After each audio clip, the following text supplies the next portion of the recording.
Здравствуйте, уважаемые зрители!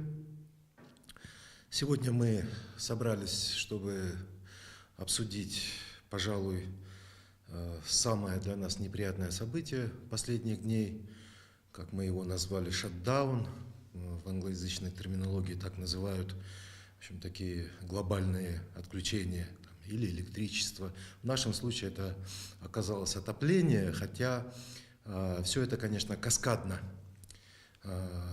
Недостаток тепла в наших батареях, он привел к проблемам с электроснабжением.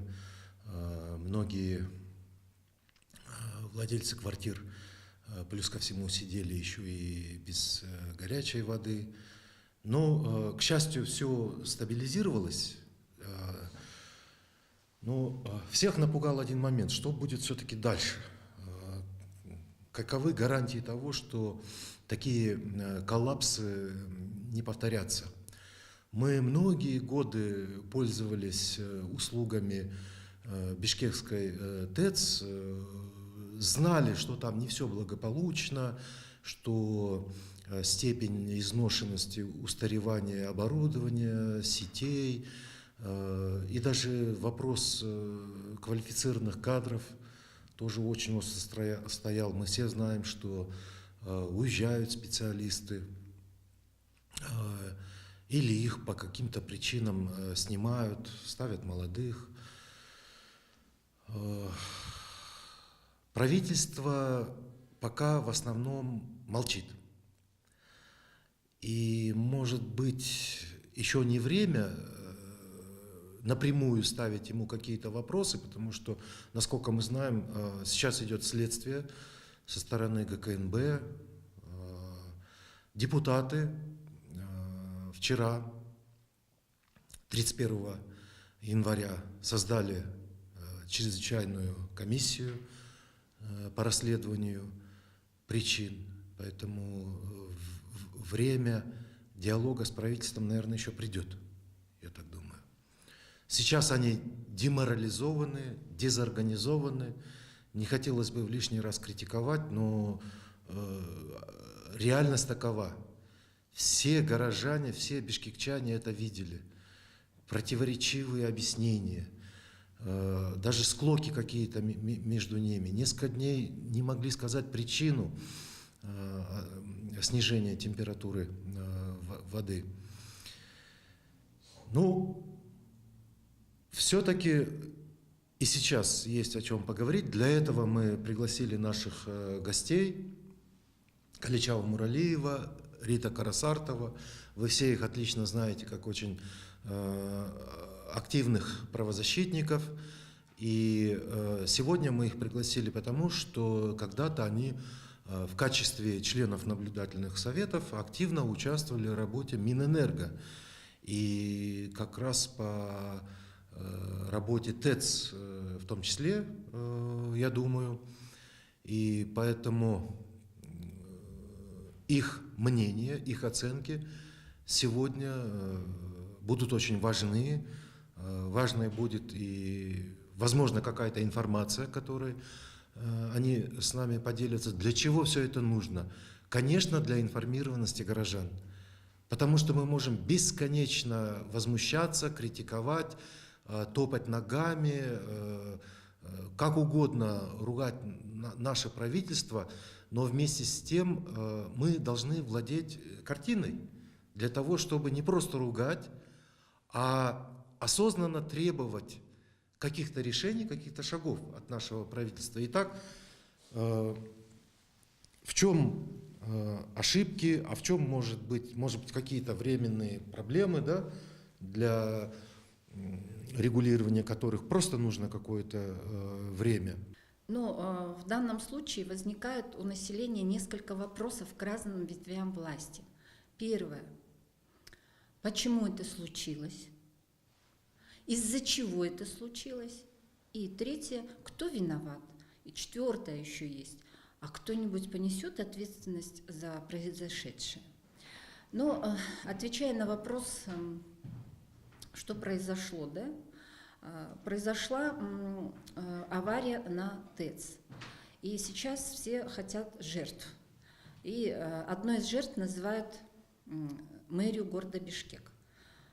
Давайте разберемся, какие уровни компетенции есть у нас в энергосистеме. Дело в том, что у нас есть акционерное общество «Электрические станции», в системе которой находится Бишкекская ТЭЦ.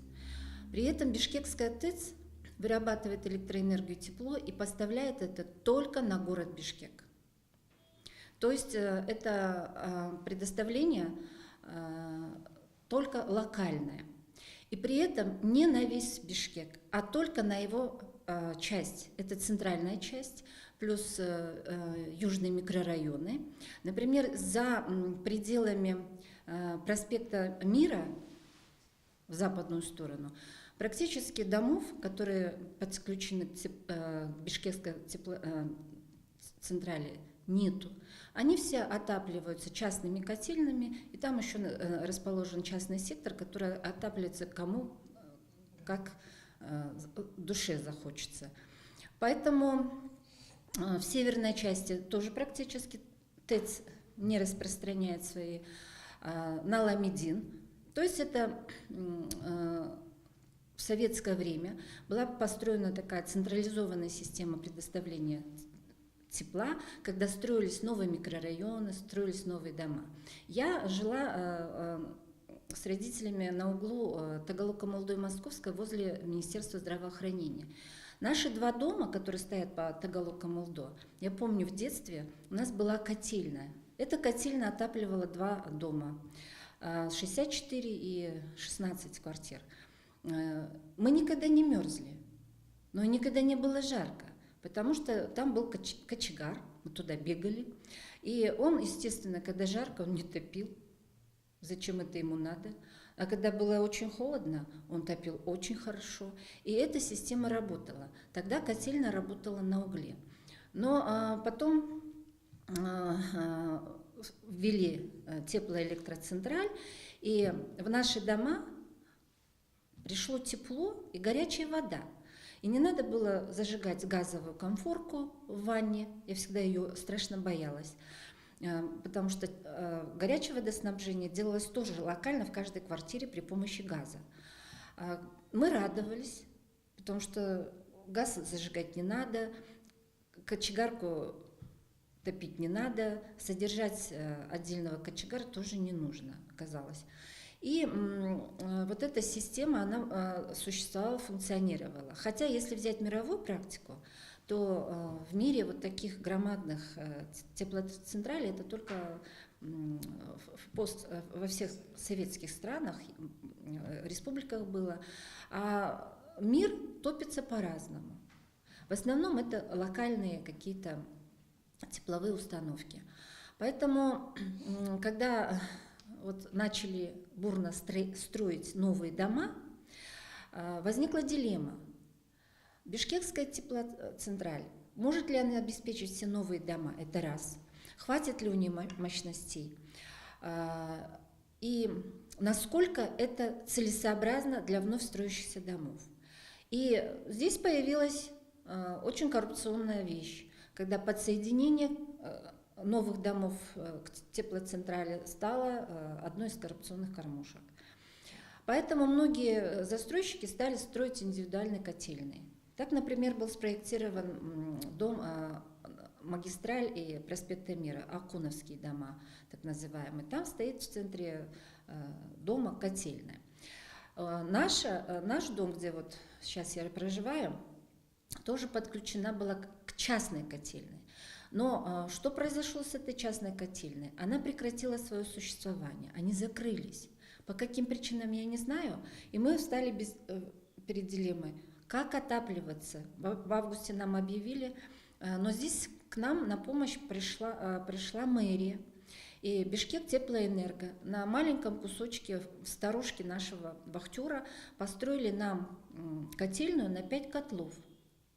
Сейчас эта котельная работает.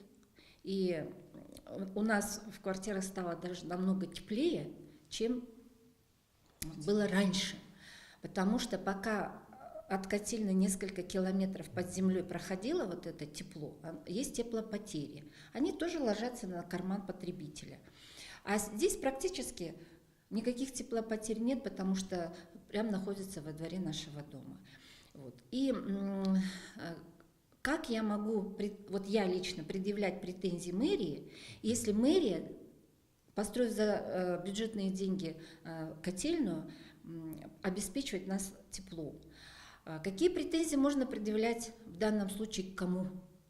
Я думаю, что в первую очередь это предъявлять самому акционерному обществу. Но так как там больший процент пакета акций принадлежит государству, то правительству. Именно правительство под свои гарантии брало этот кредит. Именно электрические станции, как потребители этого кредита, должны были создать ТЭО, разработать это ТЭО, потому что там специалисты должны были знать, чего они хотят для нашей бишкекской ТЭЦ. Оказывается, они всего хотят 2 котла на 30% всей ТЭЦ. А насколько это было правильно? А оказалось, сейчас выясняется, мы об этом говорили, еще вот Рита, мы, Николай Лукьянович Кравцов выступали, говорили, что нельзя без технико-экономического обоснования, без технического задания, что нужно для города, для обеспечения теплом нас, любимых, что нужно сделать. Этого ничего не было. Все было сделано волюнтаристски, без всяких экономических и технических обоснований по предложению китайской компании. Но вы меня извините, китайцам как коммерческой организации что нужно? Заработать деньги. Тем более это не 5 копеек, а миллионов долларов. И они сделали то, что они сделали, предложили, а наши согласились. Вот такой подход вообще к получению кредитов, это просто, я считаю, со стороны правительства преступление. Нельзя ни в коем случае без технико-экономических обоснований вообще что-то строить и что-то делать. Это пример параллельного проектирования и строительства в нашей строительной сфере.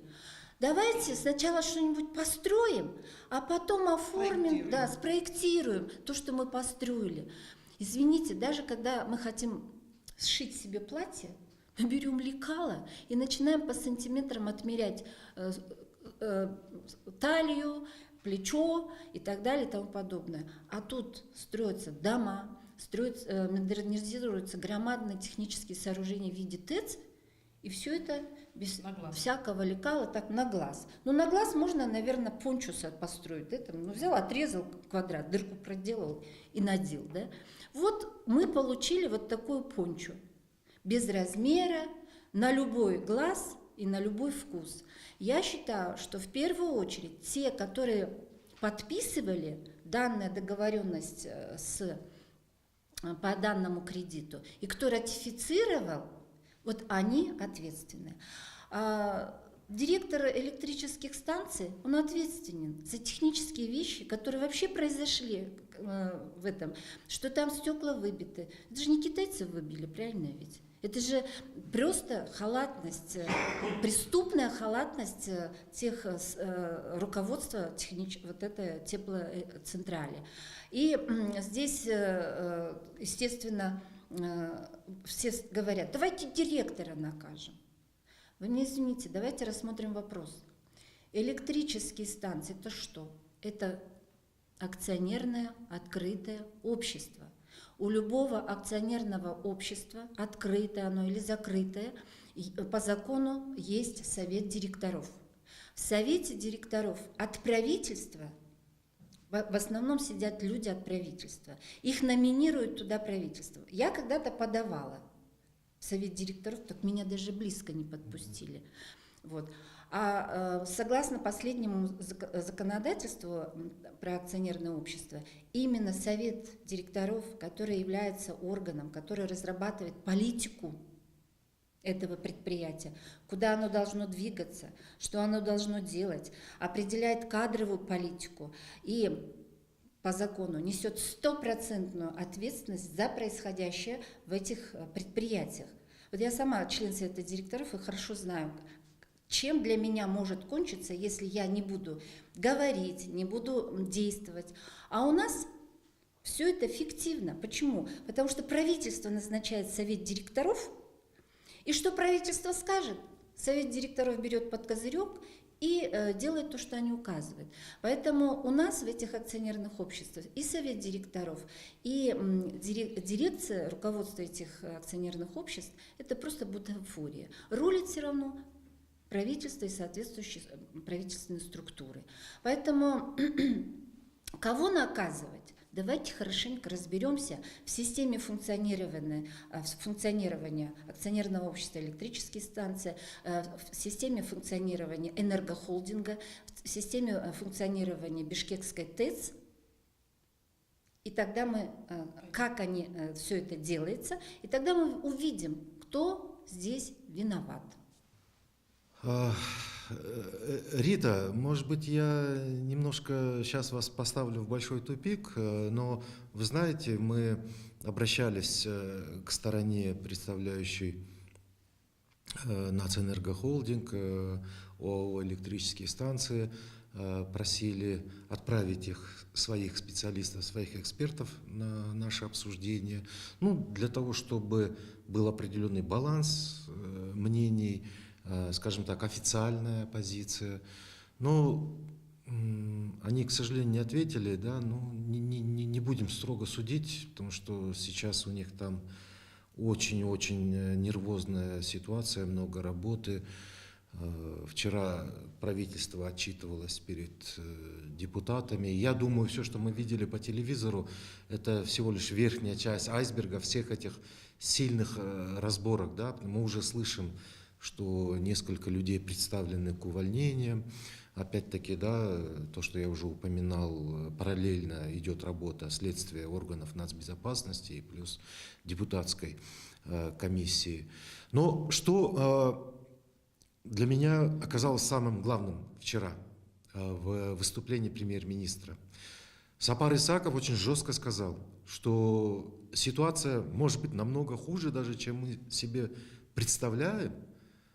И он упомянул еще о дополнительных 700 миллионах долларов, которые требуются для уже комплексной, полной модернизации ТЭЦ. Тут, конечно, я не могу не согласиться с Каличой, которая говорит, что во всем мире вообще используют какие-то альтернативные средства, да, не такие монструозные, которые выкачивают очень много ресурсов и ставят очень страшную зависимость населения больших городов, а Бишкек, конечно, его можно считать большим городом, потому что там фактически он город-миллионник, и большинство населения живет как раз-таки в этих многоквартирных домах, которые полностью зависят от Бишкекской теплоэлектроцентрали в плане и отопления, и освещения, и горячего водоснабжения. Но вот в чем как раз-таки мой подвох, Рита, вы работали в общественном совете, вы знаете хорошо ситуацию с той стороны. Скажите, пожалуйста, вот есть ли какие-то оправдательные моменты в правительстве? Потому что, насколько я понимаю, им тоже можно посочувствовать, потому что бесконечные узлы проблем, противоречивых очень. Никто не знает, как решать, все боятся принимать ответственность. Финансирование – это уже притча во языцах. Мы не зря говорим, что ТЭЦ только ест деньги, огромные деньги ест, а все финансирование, которое правительство направляет, как говорят специалисты, уходит только на зарплату практически. Как так неэффективно можно работать, я не знаю, это слишком большой вопрос. Но все-таки в чем правительство право, когда оно выступает с какими-то своими аргументами? Интересно было бы услышать. Наверное, можно, начать с того, в чем оно не право, потому что очень сложно искать для меня позитивные моменты. Я бы хотела просто сказать, что ключевым, наверное, моментом сегодняшних проблем является отсутствие опоры на законность и прозрачность. Что значит опираться на законность? То есть Вот помимо того, что вот Колчак Хусейна сказала, что вот это без технико-экономического обоснования, то есть это должен быть какой-то некий рецепт, да, как это нужно проделать. Но что предшествует технико-экономическому обоснованию? Это просто обсуждение. Вот когда у мэра нету полномочий вот туда лезть в тепловопросы, у них нету каких-то даже интересов там собирать жителей. С другой стороны, мэр не опирается на свой народ, потому что он избран снова сверху. И, да, он назначен. И получается, что ему не надо опираться на народ. И в этой связи вот просто, может быть, это в меньшей степени имеет отношение к этой теме, но политическая система в стране – это все-таки фундамент. А потом, будут ли инвестиции, будут ли там какие-то правильные моменты, это уже стены и крыша. А фундаментально это политическая система. И сегодняшняя политическая система, когда мэр не пытается завоевать там внимание своих горожан, то, что у нас вот такие идут перекосы в полномочиях и в ответственности, это как раз таки вот даже та же чехарда в кадровой политике, это результат нашей неправильно выстроенной политической системы. И вот, если взять правильное государство, оно было бы как? Сначала было бы такое общественное слушание. Это на самом деле общественно значимый вопрос, и тогда поставили бы вопрос, пригласили бы экспертов, и тогда эксперты бы сказали, а давайте посмотрим, что происходит в мире. Потому что мы должны двигаться в сторону инноваций.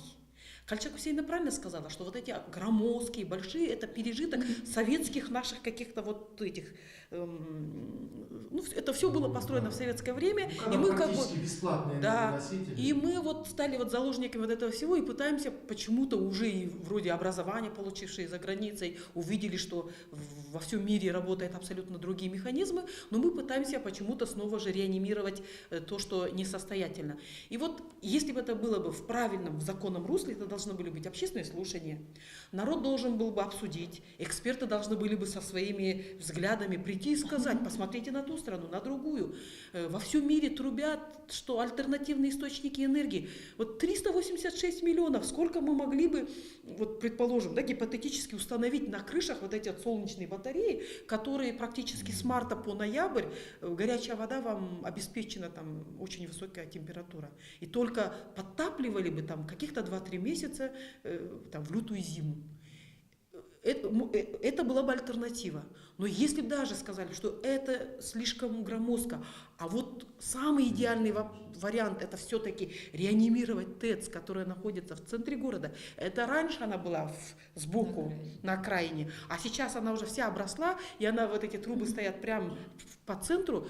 Почему нужно было ее реанимировать, это вот тогда бы это родилось бы в результате общественных слушаний, пришли бы, выступили бы эксперты, и сегодня мы бы сказали, а вон тот эксперт делал вот этот доклад. В свое время, у нас сейчас вообще экспертов мало, и одним из экспертов в энергосистеме, вот Эрнест Карыбеков, он все время говорил, товарищи, нужно смотреть, говорит, шире, чем просто энергетика, это вообще безопасность страны, и он предлагал, что лучше строить сооружение, предположим, рядом с Карагиче, которые будут и тепло, может быть, вырабатывать там для ближайших, но и поставлять электроэнергию, чтобы полностью наш энергетический комплекс, он был немножко как бы сбалансирован в сторону севера, и выбросы воды можно было бы лучше регулировать. Сегодня он находится в тюрьме, может быть, именно благодаря тому, что он вот эти нестандартные идеи продвигал. В конечном итоге никаких обсуждений не было. У мэра не было такой задачи, что это его проблема, что это его детище, что люди, которые будут благодарны, будут за него потом обратно голосовать. У него этого всего нету. Энергетическая система сама по себе решает, что, оказывается, нужно реанимировать эту ТЭЦ. Все окей. Дальше, следующая стадия законности. Раз принимается какое-то решение, что это нужно делать, нужно технико-экономическое обоснование. К нему, я понимаю, может быть, гендерная экспертиза не нужна была бы, но экологическая, правовая, АРВ, другие, они обязательно должны были быть. И Артыкбаев, будучи тогда министром, да, он пишет, что вот эти вот виды обязательных экспертиз не нужны. Но это бизнес-план, кстати, тоже в этом же ряду. Как можно понять, такое громадное предприятие и в долгах, как Шелках. И они без каких-либо экспертиз это все пропускают. Следующая стадия законности – это объявление тендера. Да, вот мы решили, что ТЭЦ – это та изюминка, которая нам нужна. Мы должны были по всему миру прокричать и сказать, мы хотим это построить. Кто готов это сделать? И тогда должны были поступить как минимум 10-15 компаний, которые сказали, мы это сделаем. И тогда вот сейчас в социальных сетях все выкладывают, говорят, в Казахстане за 70 миллионов была реконструкция, там за 90, где-то за 120. Но те цены, которые у нас, это практически с нуля выстроенные ТЭЦ. И тогда был бы вот на том этапе, мы бы и сидели, говорили, так, у него опыт какой, какую он цену предлагает, а у него идеи какие. И тогда уже между 10-5 идеями мы бы взяли бы самый лучший, который подходит нам, и самый дешевый по деньгам. Почему? Потому что даже вот эта вот идея, да, вот наши вот люди, радеющие за нашу отечественную производственную промышленность, они говорят, сколько мы будем там кормить этих казахских угледобывателей, давайте на Карагиче. Если сегодня все бизнес-процессы повернуть только на местный уголь, у местного потенциала нету таких возможностей, чтобы вот в таком объеме поставлять столько-то угля. Вопрос снова, у нас вот эти бизнес-процессы не выстроены. Мы тогда должны были думать о железной дороге, которая бы там соединяла бы Балахчи и Карагичи. И тогда мы бы сказали бы, а вот она будет так вот поездом идти, потому что на машине столько-то тысяч тонн, это же, а там еще, мы еще не знаем в Карагиче, насколько они технически оснащены, там, небось, все вручную делают. И снова вопрос, да, это отдельный вопрос, да, снова. И вот на стадии тендера, почему вот у нас еще тогда вставал этот вопрос. Вторая компания, вот TBA, это компания, которая у нас провела реконструкцию, она компания, которая у нас Датхакимин строила. То есть они до этого специализировались на строительстве вот этих вот высоковольтных линий. У них не было опыта вообще реконструкции ТЭС. Но другая китайская компания, сейчас просто в социальных сетях идет такой вот, говорит, это же китайцы, у них всегда некачественно. Ничего подобного. Китай завоевывает весь мир, они еще как могут строить. Они это могут делать очень хорошо. Другой вопрос. Это мы должны были быть, технико-экономическое обоснование, то есть должен был быть какой-то трафарет, по которому мы бы их проверили, сказали бы, вы вот это обещали сделать, но почему его нет? Но раз этого документа нет, китайцы здесь не виноваты. Виноваты мы. Если я себе заказываю дом, то я должна же чертеж предоставить, сказать, по вот такому чертежу ты мне построишь дом, я потом проверю. Если мы это не делаем, то зачем это нужно китайцам? Так вот, вторая китайская компания, СМЭК, она имела, у них был документ 27 реконструированных ТЭЦ. Из них 3 в России, другие на Западе, другие страны.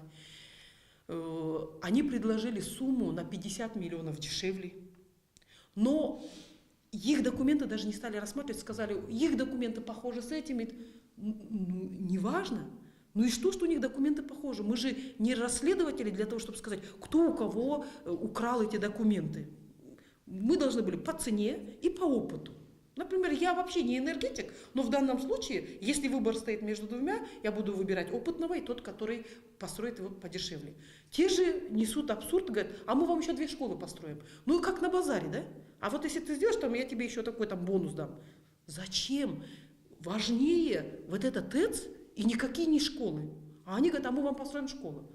И самое, наверное, обидное, то, что мы из вот этих вот дел не извлекаем никаких уроков. Просто было бы хорошо, если бы правительство бы поняло бы, да, что вот такие вот очень такого великого масштаба махинации, даже Бог помогает их раскрывать. Вот в этот раз нам Бог помог, потому что все же 30 августа лицезрели, как там это все помпезно открывалось, показывали вот эти вот очень красивые стены с какими-то пультами управления, а сегодня показывают замерзшие старые котлы и система, которая не работает. То есть они вот этот пиар сделали, а им в отместку показали, что ваш пиар ничего не стоит. И сегодня происходит то же самое, потому что виновата снова та же политическая система. Мы снова хотим умные города, отдаем без тендера. Говорим, Рита, ты что, против безопасных дорог? Там же столько смертей. Нужно срочно. Мы точно так же без тендера строили дороги и говорили, у нас же игры кочевников, какой тендер, давайте все быстро идем. И мы не извлекаем уроки, потому что за вот этими большими кредитами просто стоит финансовый интерес отдельных чиновников. И если бы мы извлекали бы уроки, то сегодня мы бы сказали, так, все, стоп. Даже вот в умном городе на 9 миллионов долларов компания, которая выигрывает, она через 8 дней после того, как ей дают этот контракт, она перерегистрируется и вписывает в сферу своей деятельности работа с высокими там, технологиями, IT-технологиями. Он никогда раньше этим не занимался. А тут после получения контракта на 9 миллионов он делает перерегистрацию. То есть, понимаете, вот тут чистой воды очень большая коррупционная схема, и если говорить вообще открыто, то коррупционная система, которая ведет к высшему руководству страны. Больше вообще это никак не ведет, потому что, будучи членом наблюдательного совета, мы видели, как Артыкбаев лоббировал. Надеюсь, может быть, он и был в доле, но так лоббировать можно только когда, ну, вот тебе говорят, ты вот это сделаешь, да? Он прям там все. Нас, членов наблюдательного совета, а к нам вот эта китайская компания обратилась, потому что они уже понимали, что правительство стоит прямо все, стена и все. Они написали в наблюдательный совет, сказали, вот наши документы, вот наш бэкграунд, что у нас за спиной есть, разберитесь, пожалуйста. И мы этот вопрос задавали, нам сказали, а они у этих китайцев получили взятку, и вот поэтому они лоббируют эти интересы. Вот представьте, какой напор на нас вылили, сказали, сегодня мы имеем результат. И мы уже сегодня можем сделать какие-то выводы и сказать, а давайте жить по законам. Но мы до сегодняшнего дня вот такие крупные аферы вовлекаемся, они отстроят, делают, но какой результат мы получаем, мы видим. Huawei сегодня обратно подтянули, 3 года назад там было уголовное дело по оптоволоконной связи, которая на юг шла. То есть мы все время почему-то, ощущение такое, как будто правительство объявляет конкурс на самого там такого отпетого мошенника, который бы пришел в Кыргызстан, и приходят такие. А потом все вот так руками разводят и не могут найти крайнего. И вот этот ТЭЦ, и то, что в таких холода случились, это просто благодарность нам свыше, потому что самым пассивным населением, которое у нас есть в Кыргызстане, являлись горожане. В доме тепло, есть более-менее работа, центр. Как-то перебиваются, и они вот так вот тихо шли голосовать, все время ругали людей, которые выходили на митинги. И на сегодняшний день они, наверное, надеюсь, поняли, что, оказывается, вот это благополучие может в считанные минуты рухнуть. И вот получается, что начинается вон оттуда, да, когда вместо того, чтобы сесть, обсудить, привлечь экспертов и сказать, стоит ли вот в эту большую, громадную, мы же просто отапливаем подземные наши вот эти магистрали, да, а посмотрите, что делают развитые страны, посмотрите, у них на крышах установлены там альтернативные виды. Нет, мы об этом не говорим, мы это не обсуждаем. Мы вообще убрали к черту всех экспертов по энергетике, и мы видим то, что мы видим, да, когда говорят, а почему вы не включили там котельную со 2-го блока? Они говорят, а нам приказ не дал. А кто должен быть дать приказ, они даже не знают. Одним словом, я рада, что это случилось. Я просто приношу извинения у тех, кто замерзает. У меня в офисе до сих пор нет тепла. Но я рада, что это случилось, потому что это как раз-таки повод для того, чтобы посмотреть, а куда мы вообще идем. Нам вообще нужна была вот такая встряска, вот такая перезагрузка, чтобы понять, товарищи, мы уже находимся в очень таком плачевном состоянии, как по правовым вопросам, да, так и по открытости. Мы все время какие-то играем в игрушки, там, псевдооткрытость, да, но по большому счету все, что к нам приходит, какой у нас внешний долг, как мы живем в долги, какие цифры мы показываем по бюджету, это все вот, ну, просто какая-то там иллюзия вот этой прозрачности, по большому счету там очень много чего не совпадает. В энергетике то же самое, все время пытались играть цифрами энергопотерь и задолженности. И вам какую цифру показать, вот с этим или с этим? И вот когда им нужно с потерями, они и потери уменьшали, а когда задолженность задолженностью. А, извините меня, с 2010 года, после того, как у нас порядка 100 человек умерло, да, проходит уже 8-й год, а результата вообще нет. Энергомафия продолжает жить. Вот поэтому эта встряска нам нужна была. Другой вопрос, я не думаю, что, предположим, там Сапар Исаков победит. Мы просто сейчас должны подумать, какую политическую систему мы хотим выстроить, каким образом, потому что эти политики определяют нашу жизнь. Эти депутаты нам принимают законы, И вот вы же говорите, там сидят, ну вот просто в акционерных обществах, там просто, да, голосуют. А недавно они внесли в этот закон изменения. Раньше они хоть сдавали экзамен, а сейчас они сказали, в акционерное общество собеседование или халалахтеп. То есть это чтобы привести уже совсем своего, потому что вот эти совсем свои, ну не могут сдать даже вот этот минимальный экзамен, который нужен для того, чтобы стать членом акционерного, да, совета директоров а тут прям давайте собеседование да? Это вот мы просто деградируем до такой степени, что уже, наверное, проходит вот точка невозврата, и, может быть, Бог для того, чтобы нас немножко от этого спасти, Он вот эту перезагрузку нам сделал. Я благодарна Ему, но дальше мы должны думать, мы будем что-то предпринимать, требовать, и чтобы эта перезагрузка пошла в правильное направление. Или мы найдем тетю Валю, да, которая накаркала, дядю Васю, который не доглядел там, и скажем, вот они были виноваты, а потом все скажут, там, имя Крысых кимде будет, да? Мы, конечно, должны от этого уйти и сделать правильные выводы. Ну, Рита, я полностью с вами согласен. Этот вот злополучный ледниковый период, который с нами приключился прям посередине такой зимы, которая еще там прям выдалась, да, вот все одно на другое наложилось. Они, можно сказать, разбудили жителей Бишкека. И вот те слова, которые вы говорили про коррупцию, вот они в обсуждениях горожан, это сейчас первая тема. Куда уходят деньги, в чьи карманы, почему они так расходуются, что потом не найдешь ни правых, ни виноватых. Но это, конечно, вопрос коррупции, это все-таки в основном проблема правоохранительных органов. Да? Нам, как обществу, остается только пожелать, чтобы и органы нацбезопасности, и следственные органы, правоохранительные, настолько вот смогли бы оказаться деполитизированными, да, и свободными от нажима на влияние извне, чтобы независимо проводить, находить воров и жестко с ними в дальнейшем, в общем, в рамках закона, все, что у нас есть. У нас, конечно, как известно, самый гуманный суд в мире, но если все делать так, как у нас прописано в уголовных кодексах, там никому мало не покажется, если вот последовательно и принципиально все подходить. Но вот какой вопрос. Поскольку как бы вопрос взяточничества, да, к сожалению, из-за отсутствия четкой информации, он все-таки это из области предположений, да, мы не можем точно сказать, кто конкретно берет взятки и сколько. Но есть другая проблема. Ужасающая депрофессионализация и некомпетентность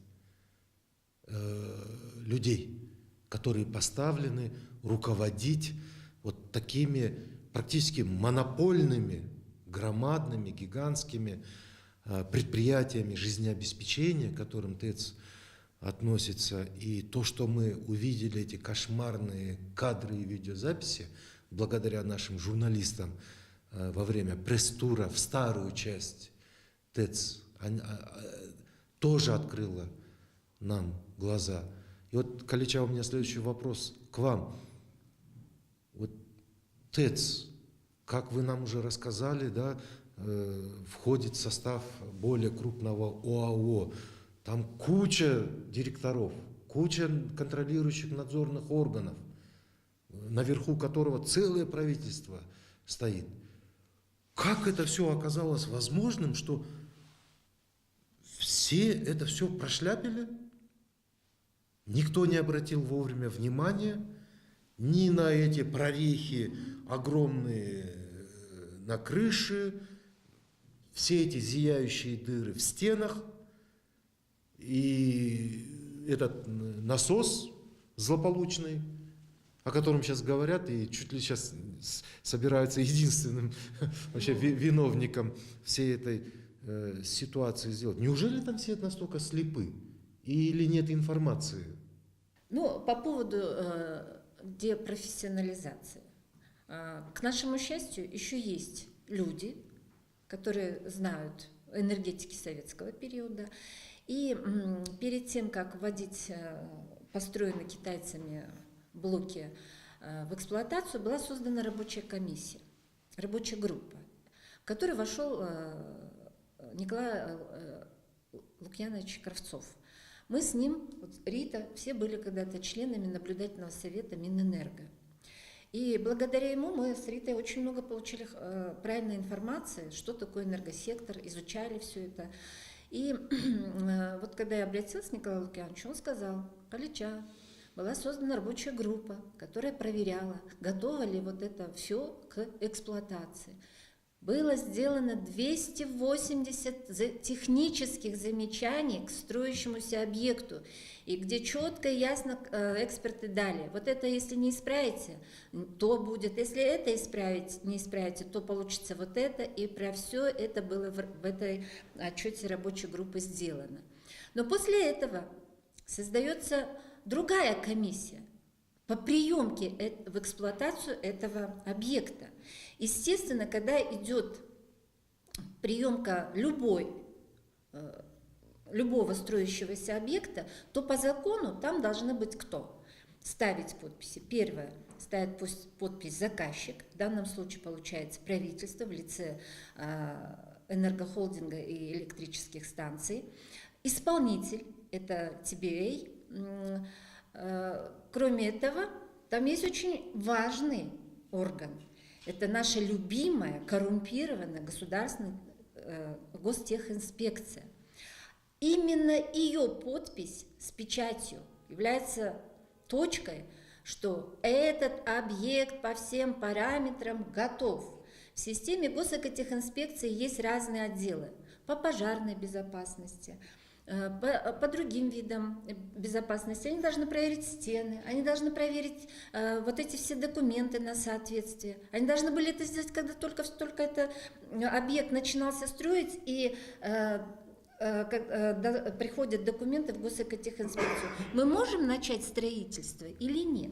И госэкотехинспекция в силу своих функций говорит: да, у вас все в порядке, земельный вопрос решен, технико-экономическое обоснование есть, проекты все есть, проекты прошли экспертизу, экспертиза положительная, мы вас включаем в реестр строящихся объектов, стройте. И вот эта госэкотехинспекция наверняка поставила подпись. И она как раз один из важных виновников вот этого беспредела, который произошел на ТЭЦ. Если бы госэкотехинспектор сказал бы: я не могу поставить подпись. Почему? Потому что те 280 замечаний технической рабочей группы, они не исполнены. Поставлю только подпись тогда, когда они будут исполнены, чтобы не произошло никаких эксцессов. Тогда вот этого ничего не было. Но, как всегда, у нас госэкотехинспекция – это структура при правительстве. Правительство скажет Муратбекову: ты что, больше тебе всех надо? Ну-ка быстро поставь подпись. Он возьмет под козырек, всех своих экспертов и специалистов заткнет за пояс и поставит эту подпись. Притом, может быть, не сам, а тот инспектор, который курировал это строительство. Вот по закону это так. Вот. И вот эксперты говорят: если бы были выполнены все замечания и исправлены до введения в эксплуатацию, то вот этого, что сейчас произошло, не было. Тогда возникает вопрос: а кто заставил принять вот это строительство в эксплуатацию с такими большими замечаниями? Неужели Муратбеков сам себе враг? Потому что по закону именно он будет сидеть в тюрьме, ну, должен сидеть в тюрьме, так как стоит его подпись, он принял этот объект в эксплуатацию. Я считаю, что, посмотрите, шли выборы президента, по-моему, да? Август месяц, да? И День независимости, государству, первым лицам государства нужно отчитаться о том, какие они хорошие, что вот и с этими ура-ура пойти на выборы. Здесь было принято политическое решение. Принять, отчитаться, а потом доделать. Но мы же уже приняли, запустили механизм с недоделками. Это все равно, что сесть в машину, зная, да, что через 100 метров у машины отвалится карбюратор, и он остановится. Но мы все равно садимся в такую машину и едем. В результате 100 метров даже не проехали, а все взорвалось. И получился вот такой ледяной коллапс. Я считаю, что у нас очень много кейсов, когда все принимается в силу каких-то политических решений. У нас есть один очень интересный документ по другому вопросу. Это по вопросу того, чтобы вместо парка, который предназначен в южной зоне, земля 5 гектаров, предназначена для разбивки парка, решили построить азербайджанское посольство со всеми структурами. И это все делается на уровне правительства. И потом Кулматову, бедному, говорит: так, быстро выполни наши межправительственные соглашения. И он начинает всех душить. И в результате, например, ГПИ градостроительства и архитектуры Арбиков вот пишет, он дает добро.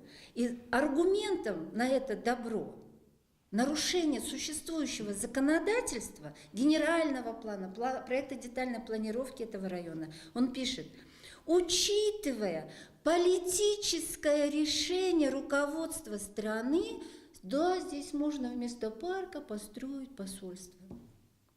И вот у нас все чиновники заражены болезнью. Что прикажете, то и сделаем. Ляппай таксыр. Это вот, но при этом, почему они так делают? Потому что за 20 с лишним лет существования нашего государства ни один чиновник, который был виноват в таких вот коллапсах, не понес никакой ответственности. Более того, эти чиновники, которые разворовали систему энергетики, в которой было вбухано наибольшее количество денег, они все успевают на Западе, покупают себе острова, покупают себе... Да, становятся депутатами и преспокойно процветают.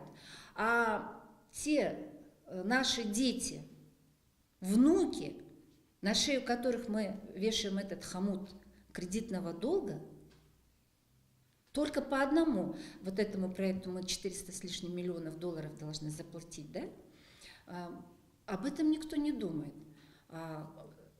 Какая-то ответственность сейчас должна быть. И вот я бы хотела, коли Генеральная прокуратура возбудила уголовное дело, Генеральная прокуратура, будьте любезны, запросите отчет рабочей комиссии по приемке, посмотрите, сколько, вот, какие должны были быть сделаны исправления вот этого всего, а потом привлеките к ответственности тех, кто резал ленточки и говорил: ура, мы готовы, какие мы хорошие.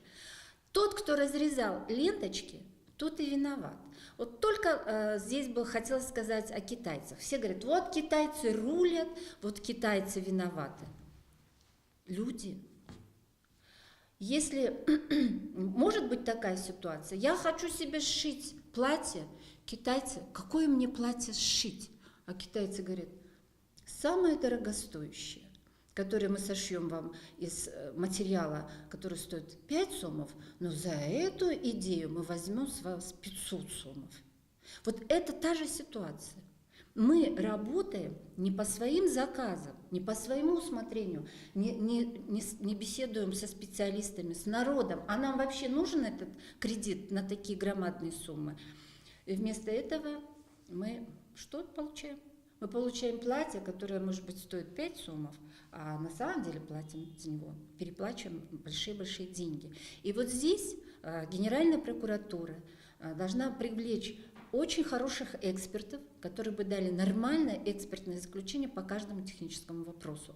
Потому что в Генеральной прокуратуре нету таких ресурсов, нету таких специалистов, которые могли бы дать заключение по вот таким техническим вопросам. Это очень сложно.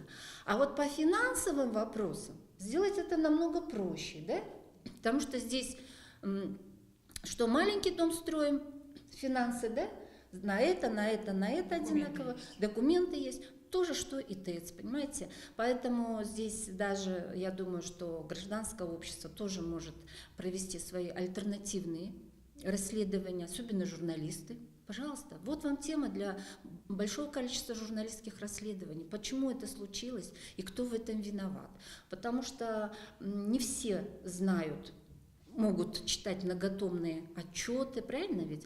Но при помощи журналистов, которые это могут в рамки нашего понимания все это сузить и представить, но журналисты тоже должны нести ответственность за все, что скажут.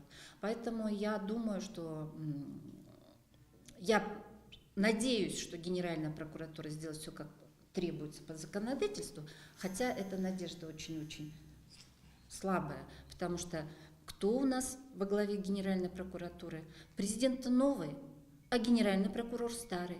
Неужели у нового президента нету фигуры, которая бы усилила работу Генеральной прокуратуры? Это надзорный орган за исполнением законности именно исполнительных органов власти, то бишь правительства. Будьте любезны, президент и Генеральная прокуратура, дайте правильные ответы на все поставленные населением вопросы. Почему мы сейчас страдаем?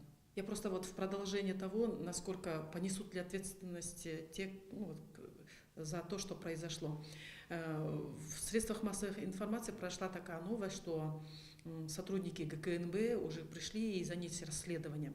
Просто хотелось бы сказать, это вот как просвещение, да, для народа. В 2016 году внесли поправки в Конституцию, сказали, все, будем жить окей, и функции ведения следствия по должностным преступлениям передали ГКНБ. Что такое ГКНБ? Государственный комитет национальной безопасности. Это тоже как переходящий флаг еще Советского Союза, самый закрытый орган. А как мы можем с коррупцией бороться? Только с прозрачностью. А прозрачность и ГКНБ – это абсолютно несовместимые вещи. И в этом плане у них ни навыков, потому что они должны работать там с террористами, там, с безопасностью страны на уровне такого национального масштаба. Да? И вот сегодня им это все выпало на голову. Они сегодня не совсем готовы, потому что это должны быть навыки какие-то. И если судить по тем расследованиям, которые были по упавшему на голову самолету, то абсолютное большинство людей потом вообще переставали давать какие-то комментарии, потому что с ними поработали сотрудники ГКНБ. И в этом аспекте я тоже особо иллюзий не пытаю. Как только я прочитала, что сотрудники ГКНБ уже там работают в ТЭЦ, я знаю, что теперь никто не будет давать вообще никаких консультаций по поводу этого вопроса. И то же самое журналистическое расследование, те же депутатское расследование, оно будет просто там, они будут просто кивать и говорить, ну знаете, я вообще не, а кому это надо, потому что у них есть свои инструменты, они закрыты, они даже видят, что такие политики, да, маститые, которые всю жизнь в политике, и то стали жертвами вот этого преследования, да, политического. Вот поэтому после того, как там побывали сотрудники ГКНБ, мало кто будет вообще разговаривать, давать какие-то пояснения, все будут просто кивать. И это тоже вот результат того, что народ повелся на то, что вот им наобещали в этой конституционной реформе огромное количество таких вот привилегий, а получаем, как всегда, то, что имеем. Сегодня вот я не думаю, что это дело будет доведено до такого разумного окончания. Скорее всего, мы получим тетю Машу и дядю Васю, да, которые там не доглядели очередную такую, на кого стрелки упадут. И вот, наверное, вот у нас такая вот судьба, наверное, что вот я не верю, что это будет доведено до логического конца. Спасибо, уважаемые зрители, за то, что уделили время, послушали наше обсуждение. Я думаю, оно было очень информативным. Сейчас вообще любое обсуждение, любые дискуссии по вот этой большой проблеме, которую мы пережили, очень важно, очень ценно, потому что именно обсуждение, анализ приведет нас к каким-то правильным решениям. И я считаю, что два главных результата нашего сегодняшнего общения с нашими уважаемыми гражданскими активистами, их два. Первое – это вот Рита очень вовремя напомнила, что там в соответствии вот с последними изменениями следственные функции у Генпрокуратуры по должностным преступлениям были отняты, переданы в ГКНБ. Учитывая специфику ГКНБ, мы можем как гражданское общество ставить вопрос о необходимости формирования комплексной межведомственной комиссии по расследованию, куда войдут представители и ГКНБ, и Генпрокуратуры, возможно, финансовой полиции, да, и, в общем, ну, все, что к этому причастно, депутаты Джоркенеша обязательно, потому что вчерашнее обсуждение показало, что, хотя мы привыкли, да, их постоянно шпынять, ругать, но там тоже есть здравомыслящие, неравнодушные люди. Второй очень ценный вывод из общения – это тот самый доклад рабочей комиссии, который насчитывает 280 замечаний по различным дефектам и недоделкам на ТЭЦ.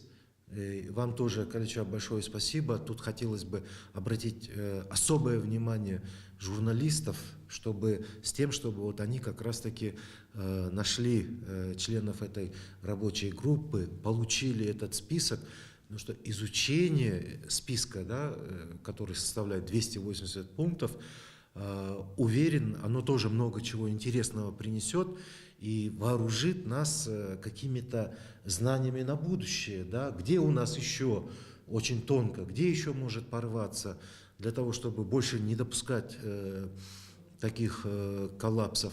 Ну, а на этом мы завершаем нашу встречу. Спасибо всем. Не мерзните. Всем здоровья. До свидания.